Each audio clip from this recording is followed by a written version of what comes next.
So today I'm going to continue with reading something from In Praise of Great Compassion. I already read a portion from the Chinese Buddhist perspective, from the Pali Buddhist perspective, and now from the Tibetan Buddhist perspective. So I'm going to read a portion in what we call the mind training texts or thought training texts. And these are a genre of texts that arose around 12th century, 13th century by the students of Lama Atisha who came to Tibet.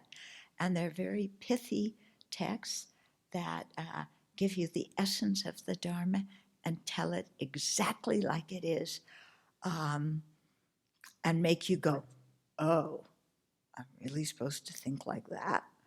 But when you practice these mind training techniques, they're an incredible blessing and really help us to transform difficult situations into the path to awakening. And so prevent despair, depression, all the kinds of things that people are experiencing during this COVID time. The mind training teachings help us disperse those kinds of things and instead really see the advantage and benefits we have of practicing the Dharma during difficult times.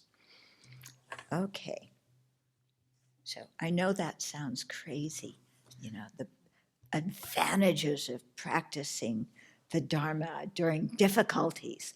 I just want my difficulties to go away, you know. But they're not going to go away because we created the causes for them.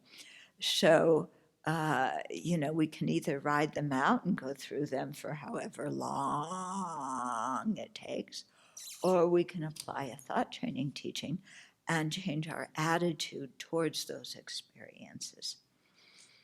Here's a little bit on mind training, on taking adversity into the path. So verses explaining how to take adversity into the path are dear to my heart. So this is His Holiness speaking here.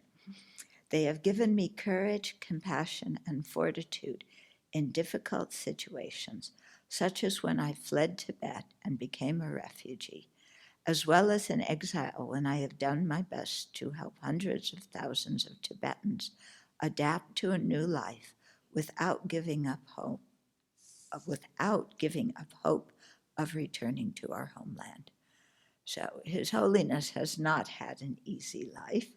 His life, I think, has been probably much more difficult than that of most of us.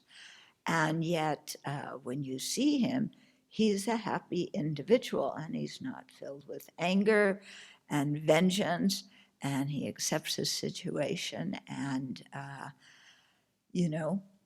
really has used his Dharma practice to not just weather the situation, but to thrive in it.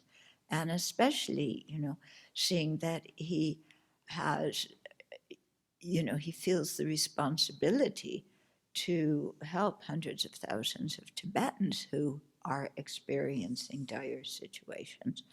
The fact that he can manage his mind through these teachings really tells us the value of the mind training teachings.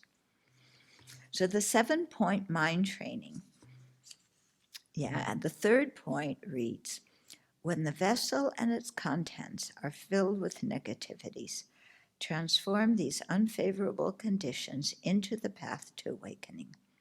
Immediately apply whatever you encounter to meditation. Okay, short, pithy, lots of meaning. So the vessel is our environment, and its contents are the sentient beings who live in it. So when these are filled with negativities, I think that kind of describes now, don't you? Economic, I don't want to say total collapse, but definitely going down, coronavirus, a president who is a reality TV star. Yeah. And, and so on. So we have all of this to deal with. So the degeneration of both the vessel and its contents is obvious. Corruption, war, disharmony, and dispute are rampant between groups and nations and within them as well. Our environment is adversely affected by climate change, which will bring additional hardships to the sentient beings on planet Earth. In confronting this, we have 4 choices. The first is to hope it will go away and ignore it. Yeah, that's probably first choice. Yeah, hope it will go away and ignore it. But this will only allow it to increase. So in the long term, that doesn't work. The second is to become paranoid and aggressive, to yell and scream and to accuse and threaten others, which only inflames a bad situation.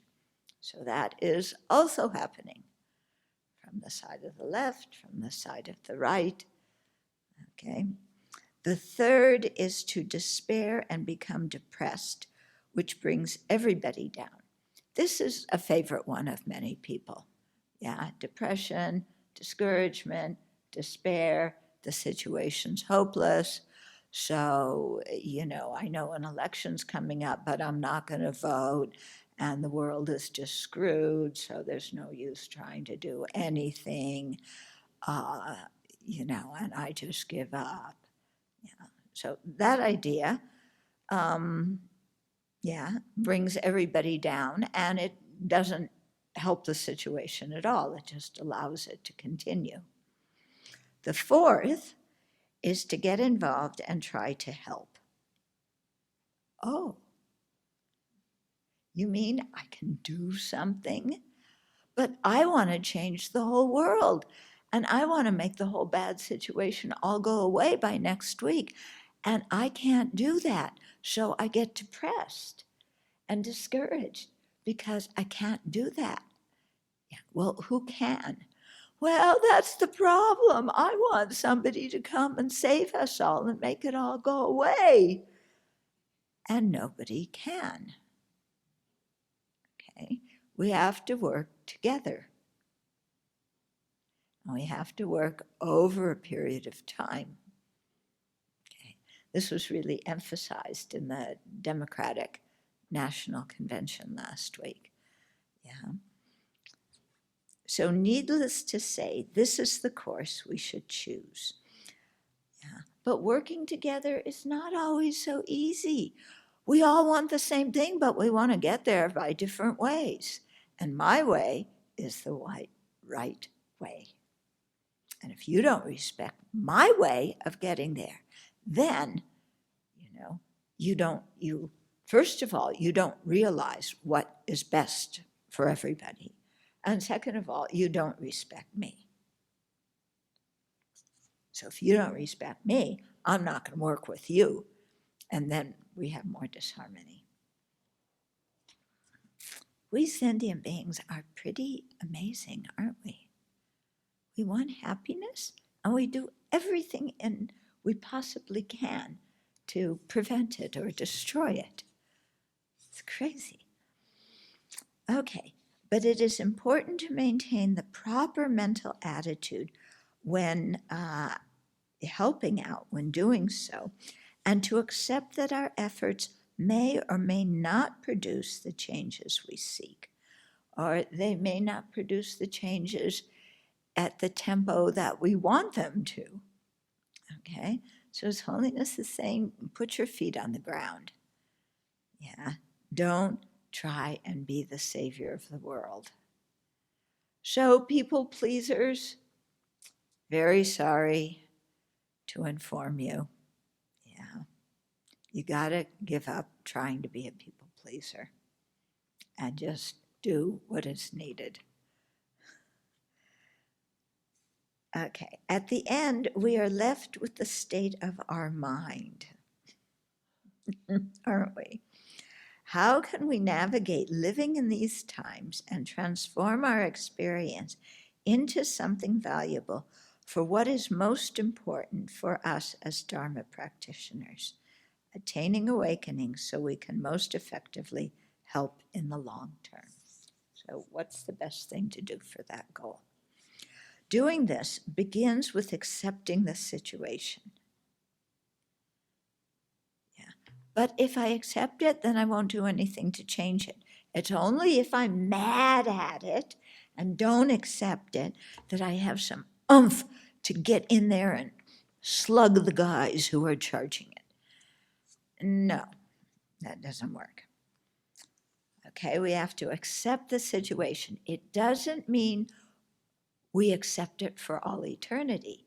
Accepting the situation means that what exists now, we accept that it exists, which is kind of a good thing to do.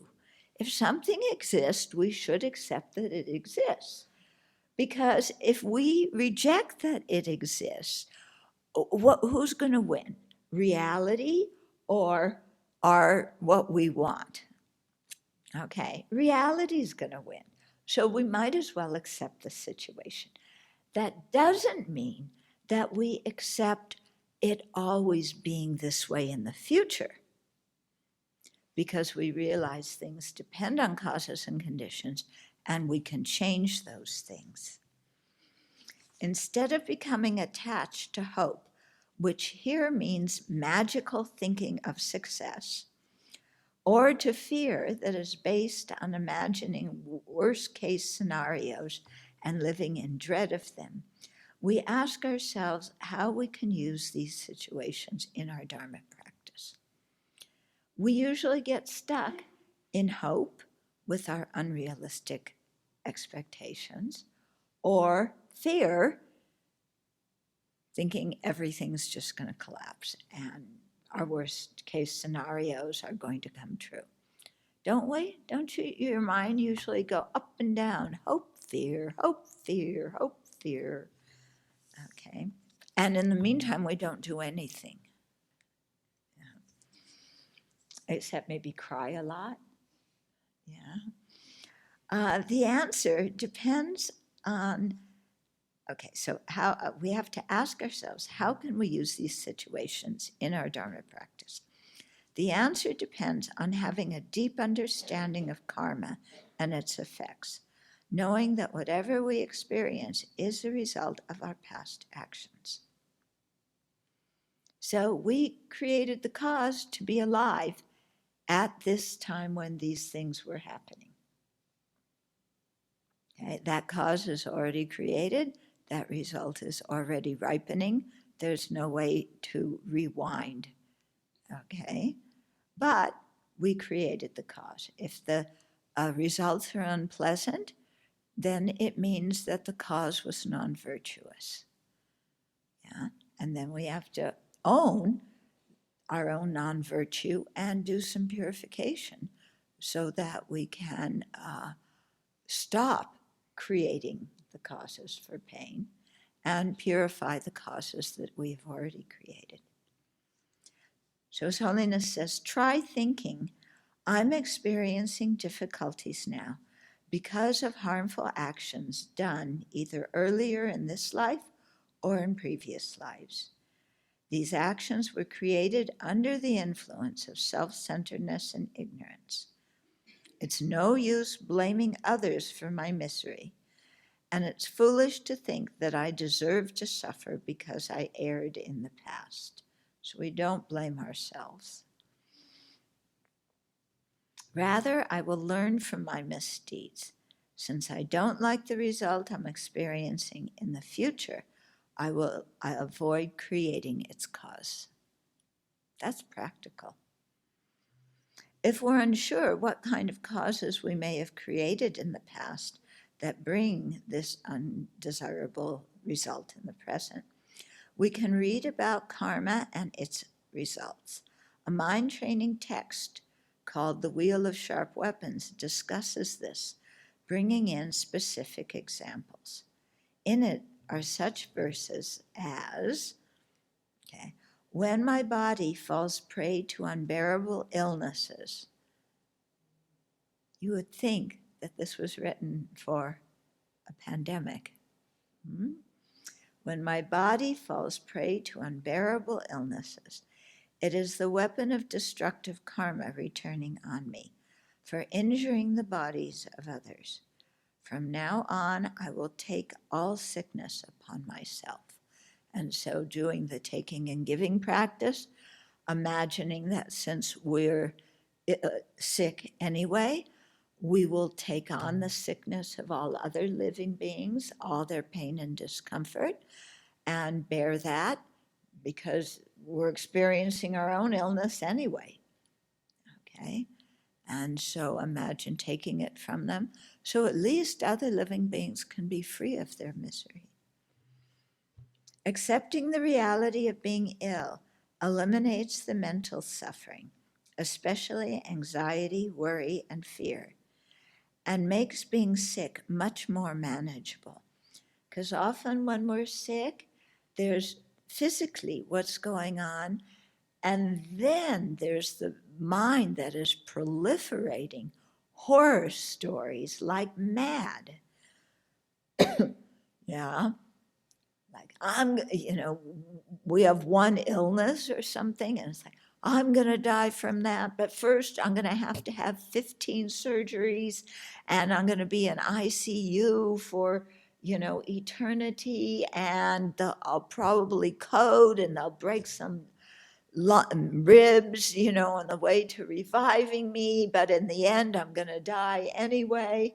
And the mind just, takes the ball and runs, creating horror stories.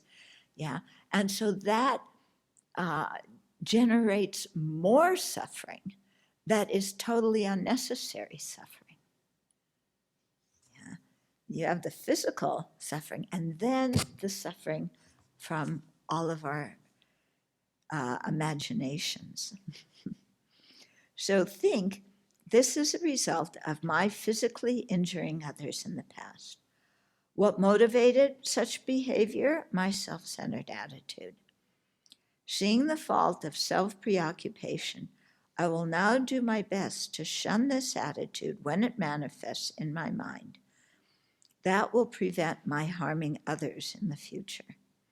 In addition, I will do the taking and giving meditation, imagining taking on the illnesses of others on myself and giving them my happiness. Okay, and then the chapter continues with other examples of thought training, very practical. Yeah. Often the remedies described are the opposite of what we feel like doing, but that's exactly why they're the antidotes and remedies, okay? Because what we feel like doing in a difficult situation is usually provoked by our afflictions. Yeah, we want to blame somebody else or feel sorry for ourselves or whatever. Okay, so In Praise of Great Compassion has a whole section on mind training and also links to many other books that talk about it. So the book is newly released, August 11th it came out, so you should be able to get it easily.